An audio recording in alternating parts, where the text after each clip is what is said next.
सभी को बहुत बहुत प्यार और सत्कार। प्यारे साथियों, पिछली वीडियो में हमारा पहला अध्याय समाप्त हो चुका है।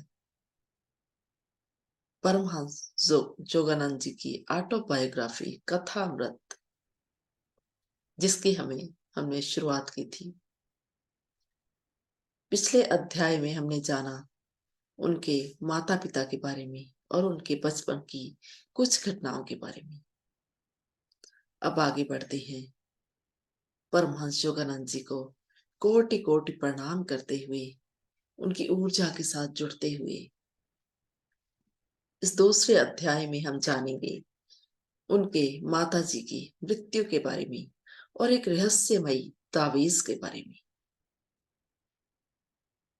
ये आत्मकथा रहस्यों से, चमत्कारों से भरी पड़ी है, भरपूर है। प्यारे साथियों, जितना मुझे पढ़ने में अच्छा लग रहा है, उम्मीद करती हूँ आपको सुनने में भी उतना ही अच्छा लग रहा होगा।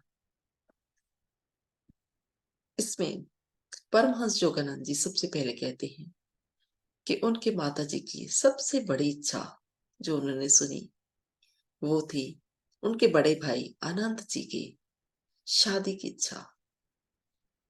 वो अक्सर ही कहती थी कि जब मैं अनंत की बहू का चेहरा देखूंगी तो मुझे इस धरती पर ही स्वर्ग मिल जाएगा।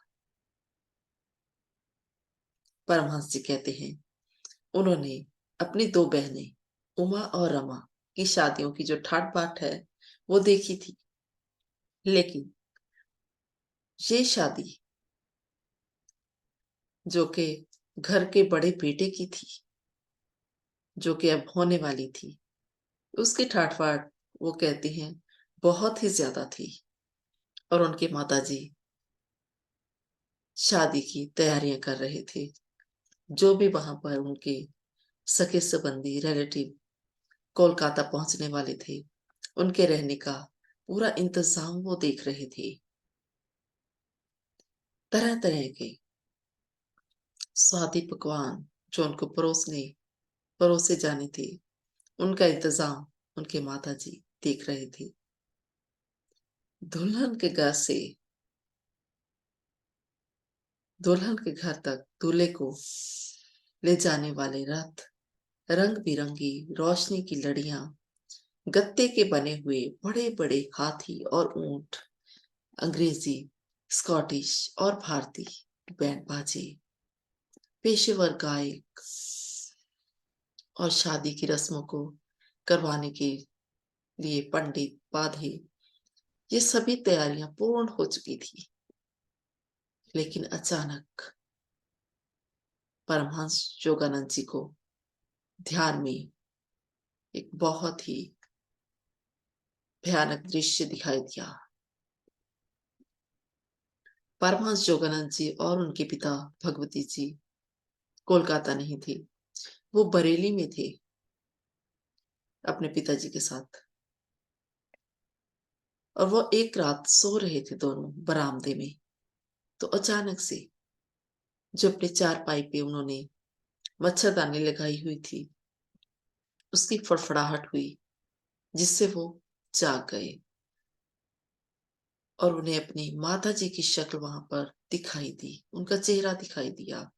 और उनकी माता जी उन्हें कह रहे थे कि अपने पिताजी को जगा, अगर आप लोग मुझे जिंदा देखना चाहते हैं तो आज सुबह जो भी पहली रेलगाड़ी आपको मिलती है वो तुरंत लेकर कोलकाता पहुंच जाए। ये सुनकर परमहंस जी एकदम से अवाक रह गए और वो चेहरा गायब हो गया। उन्होंने अपने पिताजी को जगाया कि पिताजी, माताजी मर रही हैं, लेकिन उन्होंने बहुत ही हल्के से लिया उनके पिताजी ने इस बात को। उन्होंने कहा, ये तुम्हारे मन का वहम है, घबराने वाली कोई बात नहीं है। अगर हमें कोई ऐसी बुरी खबर मिलती भी है तो हम कल चले जाएंगे। लेकिन योगानंद जी बहुत ज्यादा व्याकुल हो गए थे और उन्होंने कहा, अगर आप अभी नहीं चलेंगे तो आप अपने आप को कभी माफ नहीं कर पाएंगी और मैं भी आपको कभी माफ नहीं करूंगा। और जब सुबह हुई तो उनके पास ये संदेश पहुंच गया कि उनके माताजी गंभीर रूप से बीमार हो चुके हैं, शादी मुलतवी हो चुकी है, इसलिए तुरंत पहुंच जाएं कोलकाता।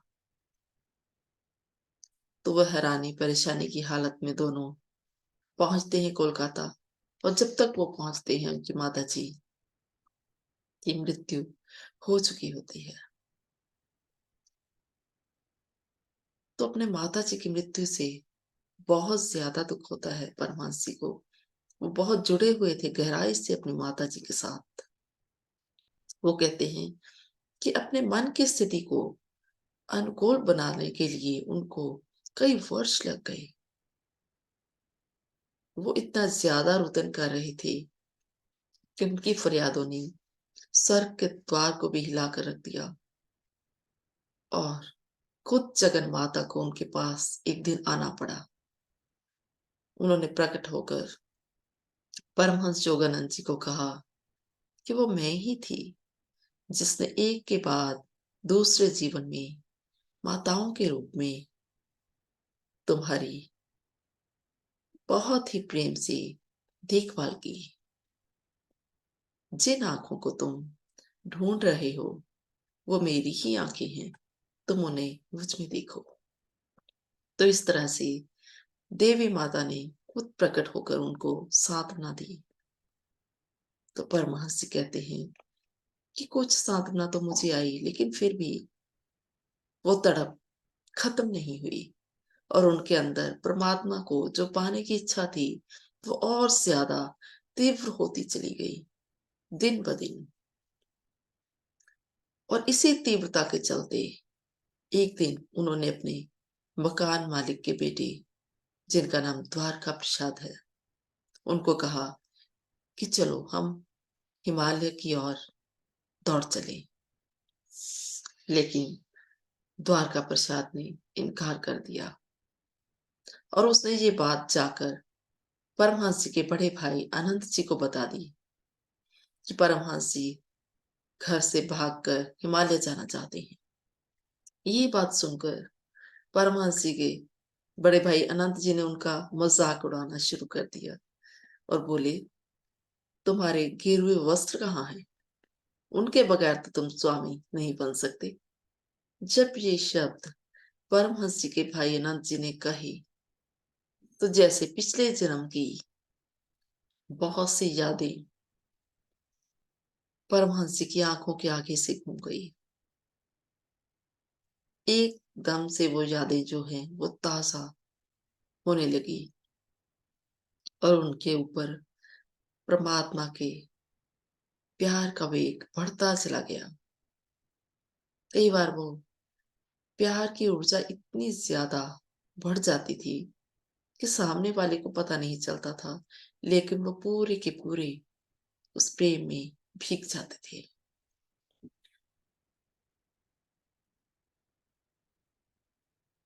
अब जबकि वो घर से भागने वाले थे और उनके पिताजी को और भाई को ये पता चल गया था, तो उनका घर से बाहर निकलना उन्होंने बंद कर दिया था।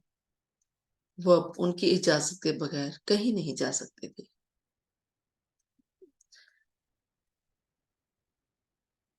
उनकी माताजी की मृत्यु हो चुकी थी और उन्होंने ये महसूस किया कि उनके पिताजी बहुत अकेले हो चुके हैं और उनकी सेवा करने वाला भी कोई नहीं है।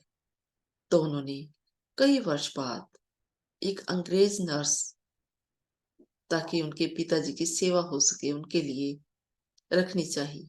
लेकिन उनके पिताजी ने इनकार कर दिया और वो बोले कि तुम्हारे माताजी के अंत के साथ ही मेरी सेवा का भी अंत हो गया है।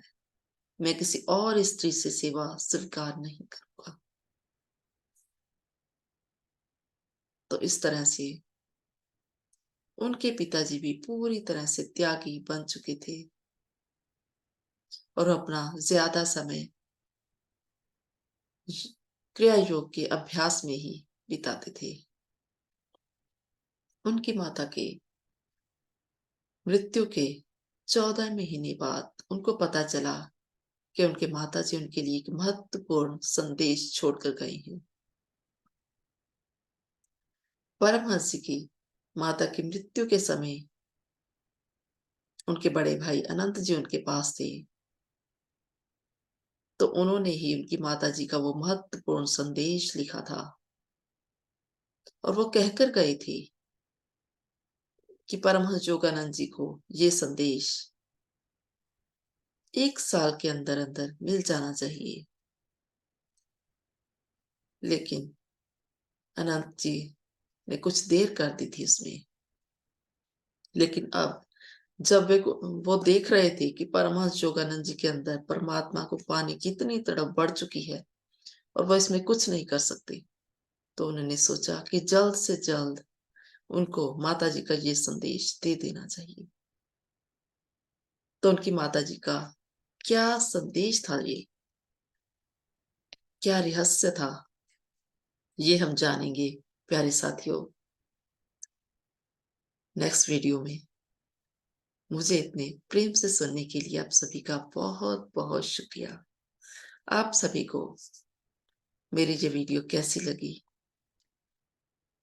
प्लीज कमेंट बॉक्स में लिखकर जरूर बताइएगा और मेरे चैनल को सब्सक्राइब जरूर कीजिए, लाइक कीजिए, शेयर कीजिए।